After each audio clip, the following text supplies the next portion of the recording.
আমাকে যদি বলেন মাটি কাটা হয়েছে এই নিউজ সত্য, কিন্তু মাটি যে প্রয়োজনে কাটা হয়েছে নিউজটা এভাবে হয়নি।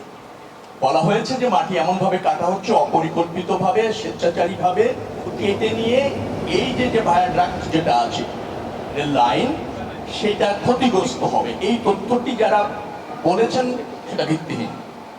মাটি কাটা হয়েছে এবং মাটি কাটা হয়েছে প্রয়োজনেই মাটি কাটা হয়েছে। কারণ আপনারা ইতিমধ্যে জেনেছেন যে 16.76 কিলোমিটার ঢাকা থেকে মাওয়া পর্যন্ত এই ভায়াডাক্ট লাইন, এটা যখন নির্মাণ করতে হয়েছে তখন এখানে জলাভূমির মতো ছিল।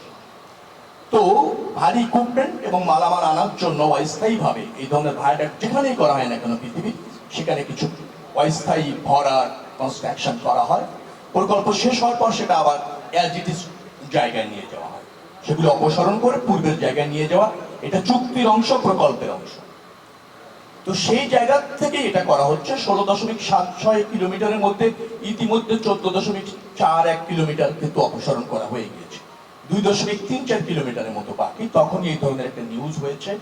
এটা কিছুটা বিভ্রান্তি ছড়িয়েছে, এটা সত্য। তবে কাজটি যে এই প্রকল্পেরই অংশ, এর সাথে ভায়াডাক্টের নিরাপত্তা হুমকিতে না, বরং নিরাপত্তা রক্ষার্থে এই কাজটা। কারণ এখানে আপনার প্রাকৃতিক পরিবেশটা থাকতে হবে, ন্যাচারাল প্রবাহ অবাধ থাকতে হবে, তার অংশ হিসেবে এই কাজ। এখন যেখানে দেখছেন অ্যাভারেজ, আমি যতটুকু জানি 5.5 ফিটের মতো মাটি অ্যাভারেজ এই 16.76 কিলোমিটারের মতো অপসারণ করতে হবে। তারপর হচ্ছে স্বাভাবিক স্তরে যাবে। আগে যে স্তর ছিল সেই স্বাভাবিক স্তরের 8 ফিট নিচে আছে পাইল ক্যাপ। পাইল ক্যাপের পুরুত্ব 6 ফিট, তার নিচে আছে 200 ফিটের মতো পাইল, 8 ফিট। কালার এক্সপার্ট এবং ডার্ক স্যাপ সমৃদ্ধ অরিক্স অ্যাডভান্স ডিটারজেন্ট পাউডার, আপনার লন্ড্রি এক্সপার্ট। এটা দেখার জন্য আমি বলেছি জ্ঞানসম্মত লোকজনের সাথে জড়িত, ডিজাইন সম্পূর্ণ নিরাপদ এবং যে কাজটা করা হচ্ছে তার ডিজাইনের অংশ। আমি আরো মনে করছি এই ভায়াডাক্টের নিরাপত্তার জন্য, এখানকার পরিবেশের জন্য স্বাভাবিক প্রবাহ, জলরাশি, জলাভূমি, আর্দ্রতা সবকিছু মিলিয়ে এই মাটিটা যে 2.34 কিলোমিটার অপসারণ দরকার, সেটা করা একান্তই প্রয়োজন। আমরা সেটা করতে চাচ্ছি, আপনাদের সহযোগিতা চাচ্ছি। ডেফিনেটলি যারা আমরা এর সাথে জড়িত তারা এই ভায়াডাক্টের নিরাপত্তা নিয়ে আপনাদের মতো সচেতন। সারা বছর প্রবাহিত। আর নিম্নভূমি যেটা হচ্ছে সেটা একটা ন্যাচারাল প্রবাহ, জলারাশি, জলাভূমি, সেটা তো আপনি যে কোনো সময় প্ল্যান ছাড়া যত্রতত্র ভরাট করতে পারবেন না। এবং এখানে দেখেন মার্ক করা যে জায়গাটা আছে বাংলাদেশের রেলওয়ের জায়গা, এখানে আগামীতে এটা এক্সটেনশনও হতে পারে, এই ভায়াডাক্ট আরো প্রয়োজন হতে পারে। তো এই জায়গায় তো আপনার যে কোনো স্থাপনা, যে কোনো ভরার ইচ্ছা মতো সেটা করা হয়েছিল এই প্রকল্পের স্বার্থে।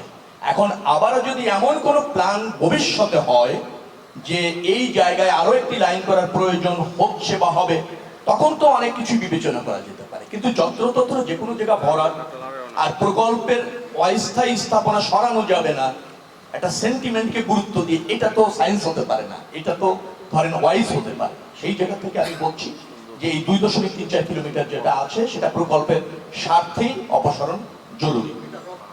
যৌক্তিক নিশ্চয়ই রেলওয়ে কর্তৃপক্ষ অথবা এই এখানকার সিটি কর্পোরেশনের অধীন, এটা সিটি কর্পোরেশনের অধীন, এটা না তাহলে জেলা প্রশাসনের অধীন, নিশ্চয়ই তারা কনসার্ন থাকবে। এবং আপনারা বিষয়টি নিয়ে যেহেতু করেছেন, সজাগ আছেন, আমরাও এ ব্যাপারে কনসার্ন থাকবো।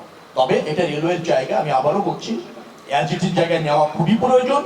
এবং এটা আগামীতে যাতে বৃহত্তর রেলওয়ের জায়গা, তো রেলওয়ের স্বার্থেই ব্যবহার হবে, আর রেলওয়েতে দেশের মানুষের স্বার্থে, দেশের স্বার্থে, তার জন্য সর্বোত্তম ব্যবহার নিশ্চিত করবে ইনশাআল্লাহ। কালার এক্সপার্ট এবং ডার্ক স্যাপ সমৃদ্ধ অরিক্স অ্যাডভান্স ডিটারজেন্ট পাউডার, আপনার লন্ড্রি এক্সপার্ট।